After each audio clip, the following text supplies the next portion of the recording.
to let the water systems and food systems and planetary climate systems get destroyed.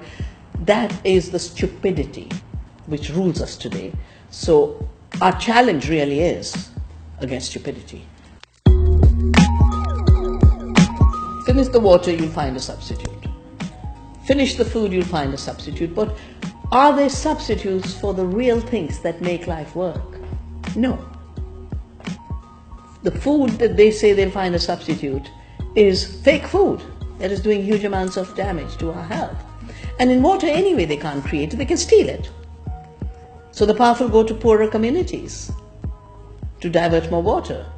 I don't think the planet will die. I think the earth is too powerful.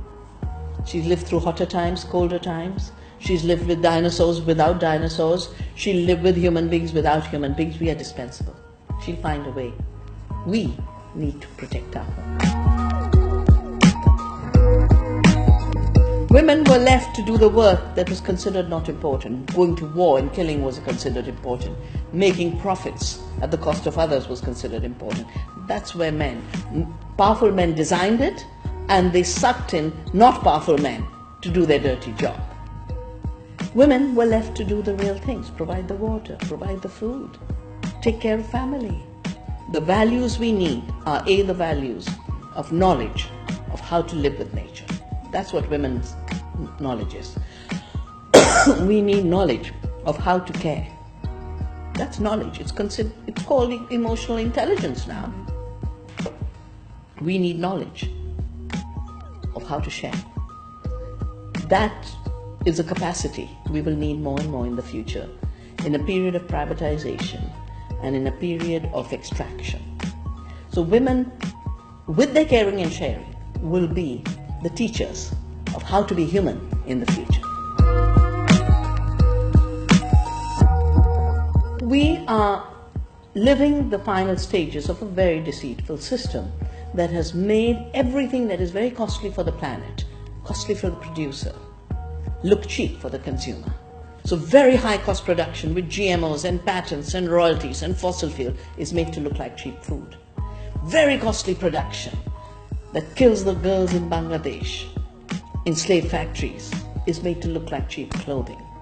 This is a fake cheap.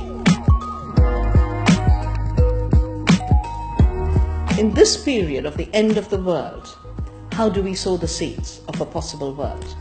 The first, every young person should recognize that working with their hands and their hearts and their minds, and they're interconnected, is the highest evolution of our species.